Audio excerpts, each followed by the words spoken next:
Honorable Senator Syed Ali Zafar, please. مہربانی chairman صاحب،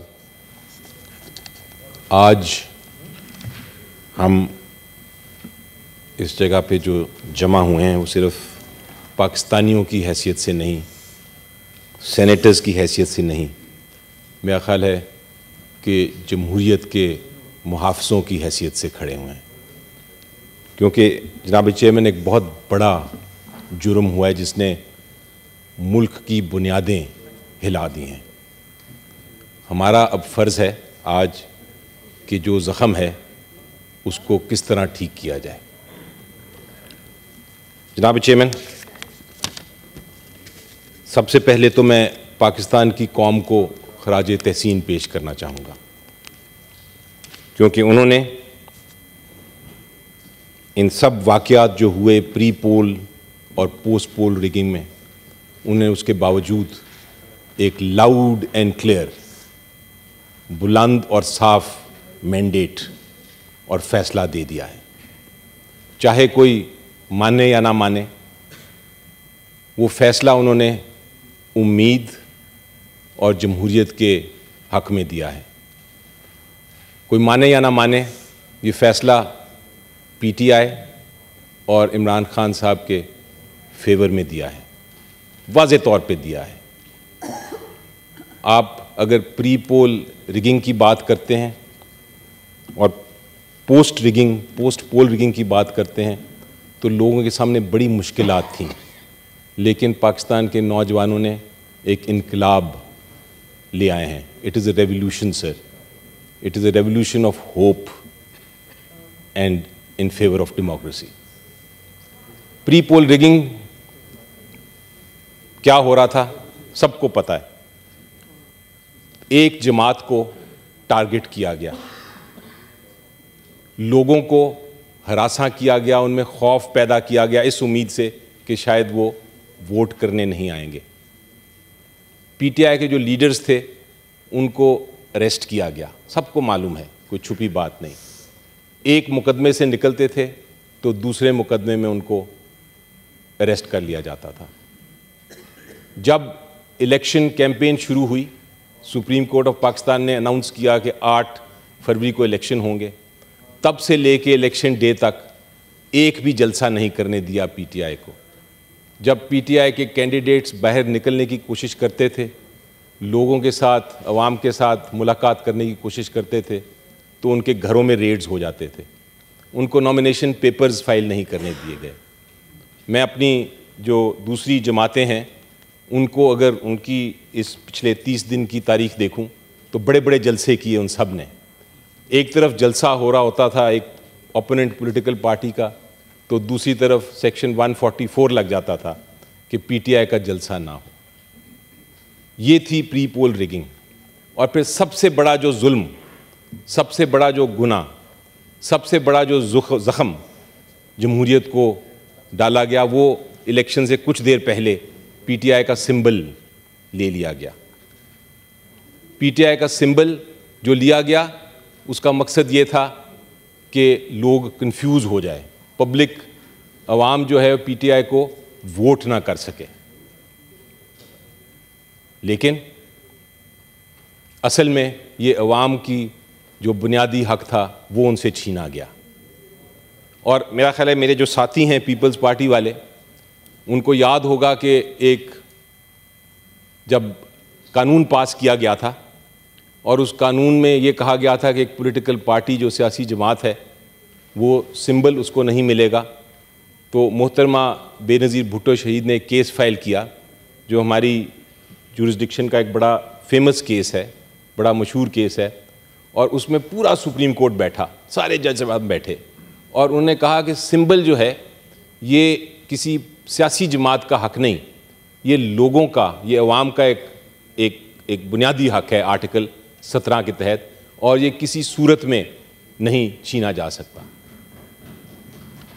لیکن بہرحال وہ چھینا گیا، سپریم کورٹ آف پاکستان نے ججمنٹ دے دی، 3 ممبر بینچ بیٹھا، اور انہوں نے وہ جو 17 ممبر بینچ کی بے نظیر بھٹو ججمنٹ تھی اس کو ذکر بھی نہیں کیا. میری نظر میں یہ فیصلہ بالکل غلط ہے, اور اگر کسی نے اصل فیصلہ, درست فیصلہ دیکھنا ہے تو میں پشاور ہائی کورٹ کے جو 2 جج صاحبان تھے ان کے فیصلے کا ذکر کروں گا. وہ پشاور ہائی کورٹ کے 2 جج صاحبان جو تھے, ان کو خراج تحسین ہمیں پیش کرنی چاہیے. انہوں نے سمپل ایک بات کی, انہوں نے کہا یہ سمبل جو ہے یہ کسی بھی جماعت سے نہیں لیا جا سکتا, پی ٹی آئی چھوڑ دیں, کسی جماعت سے نہیں لیا جا سکتا, کیونکہ ہمارے لوگ سمبل کے بیسس پہ ووٹ کرتے ہیں. الیکشن سے ہفتہ پہلے ایک اور کوشش کی گئی, اور وہ کوشش تھی کہ 3 مقدمات میں عمران خان صاحب کو سزا دے دی گئی.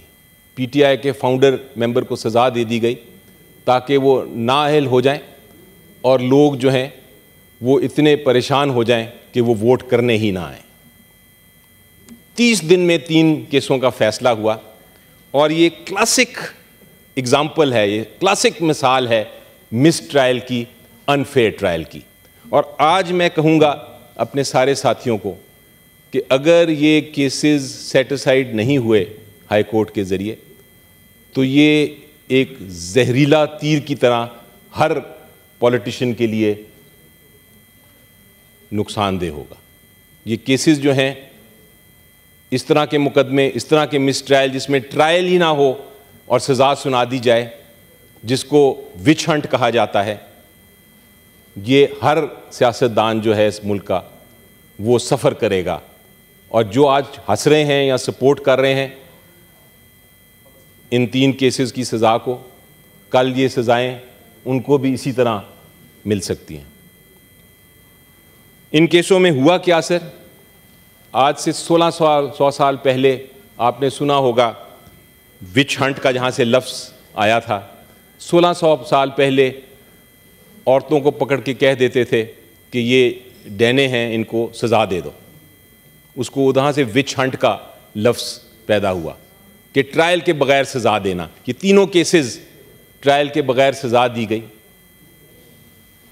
ان کیسوں میں آپ سوچیں, ہم پارلیمنٹ ہیں, 18ویں ترمیم کے وقت ایک آرٹیکل 10A ہم نے آئین میں لے کے آئے تھے, اور آرٹیکل 10A یہ کہتا ہے کہ ہر ایک کو جو کرمنل کیس ہے ہر ایک کا ایک پراپر فیئر ٹرائل کے ذریعے سنا جائے گا, جس کے اندر آپ کو وکیل کرنے کا حق بھی ہوتا ہے, آپ کو جرا کرنے کا حق بھی ہوتا ہے, آپ کو اپنی دفاع میں جو ڈیفنس میں جو آپ کی ایویڈنس ہے, جو شہادتیں ہیں وہ پیش کرنے کی بھی اجازت ہوتی ہے. لیکن اس کیس میں کیا ہوا, ان تینوں کیسوں میں, کہ عمران خان صاحب کے وکیلوں کو بند کر دیا گیا کمرے میں. اڈیالہ جیل میں یہ کیسز چل رہے تھے, میں نے یہ خود وٹنس کیا کیونکہ میں بھی وٹنس کرنے گیا تھا وہ ٹرائلز. ان کے وکیلوں کو بند کر دیا گیا اور ان کی جگہ عدالت نے زبردستی اپنے وکیل دے دیے. اور وہ وکیل کون تھے؟ وہ وکیل پروسیکیوشن کی ٹیم میں سے تھے. پروسیکیوشن کی ٹیم میں سے وکیل دے دیے ان کو, اور پھر ان کو جرا کرنے نہیں دی, ان کو شہادت پیش کرنے نہیں دی, ان کے وکیلوں کو جیل کے اندر سے آ کے ٹرائل میں پیش ہونے کی اجازت نہیں دی گئی, اور سزا ہو گئی. کوشش یہ تھی کہ اس سزا کی وجہ سے شاید لوگ پریشان ہوں گے, لیکن اس کا الٹا اثر ہوا. پاکستانی قوم نے یہ دیکھا کہ ناانصافی ہو رہی ہے, تو وہ لوگ بھی جو کہ شاید پی ٹی آئی کے ساتھ نہیں تھے یا عمران خان صاحب کے ساتھ نہیں تھے, انہوں نے بھی بھرپور آ کے الیکشن میں حصہ لیا.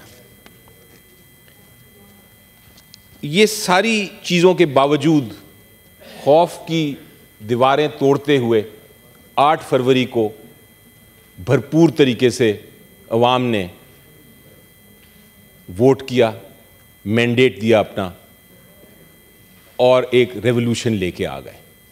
لیکن بدقسمتی سے پری پول ریگنگ جب ناکام ہوئی تو رات کے اندھیرے میں پوسٹ پول ریگنگ ہم نے دیکھنے میں آئی, جہاں ہر ایک کو پتا تھا کہ ریزلٹس کیا ہیں, لیکن پھر وہ روکا گیا, انٹرنیٹ بند کیا گیا, انٹرنیٹ ٹویٹر بند کیا گیا, میڈیا پہ کوریج بند کی گئی, اور ووٹس تبدیل کر کے جو ہارنے والے کینڈیڈیٹس تھے ان کو جتا دیا گیا.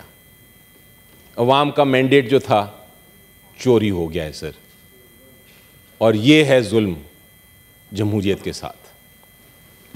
میں یہ کہتا ہوں سر چیئرمین صاحب, بالکل ہمیں ضرورت ہے ہیلنگ کی, بالکل ہمیں ضرورت ہے آگے دیکھنے کی. یہ لوگ بات کر رہے ہیں کہ الیکشن ہو گیا آگے دیکھو, الیکشنز کم اینڈ گو, لوگ کہتے ہیں پھر نیکسٹ الیکشن کا انتظار کرو, لیکن یہ اتنی آسان بات نہیں.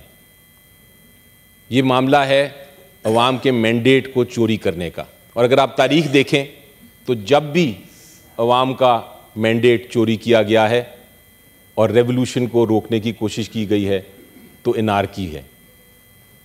مجھے ڈر لگتا ہے, مجھے خوف ہے کہ یہ چیز کسی کے کنٹرول میں نہیں رہنی. اگر یہ مینڈیٹ واپس نہ لیا گیا تو میں آج سوچتا ہوں,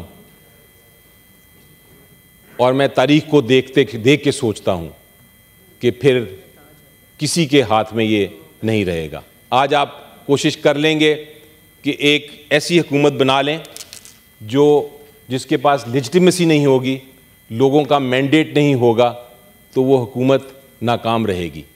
بہت سارے کرائسس ہیں سر, ہمارے پاس ایجوکیشن کا کرائسس ہے, اکنامک کرائسس ہے, ہیلتھ کا کرائسس ہے, لوگ باہر جا رہے ہیں چھوڑ کے ملک, پریشان ہیں. یہ سارے کرائسس صرف اور صرف وہ لیڈرشپ ان کو حل کر سکتی ہے جن کے پیچھے عوام کا مینڈیٹ ہو, جن کے پیچھے لیجٹیمیسی ہو. اگر لیجٹیمیسی نہیں ہوگی جناب چیئرمین تو یہ معاملات حل نہیں ہو سکیں گے. کیوں نہیں, میں کہتا ہوں کیوں نہیں, جو عوام نے مینڈیٹ جس کو دیا ہے بنانے دیں اس کو حکومت, آنے دیں اس کو, چلانے دیں. اس کے پیچھے لوگوں کا اعتماد ہوگا, اور اگر یہ اعتماد نہیں ہوگا تو سب کچھ فیل ہو جائے گا. میں کہتا ہوں سر آج ہی ریزولوشن پاس کریں, آج ہی ہم سب مل کے, کیونکہ ہم محافظ ہیں جمہوریت کے. آج ہی ہم کہتے ہیں الیکشن کمیشن کو بلائیں, ادھر سامنے بلائیں, اور ان کو کہیں کہ جو مینڈیٹ ہے جو چوری کیا گیا وہ واپس کریں. اس کے بغیر سر کوئی چارہ نہیں ہے, انارکی ہوگی خدا نخواستہ. شکریہ. Thank you sir.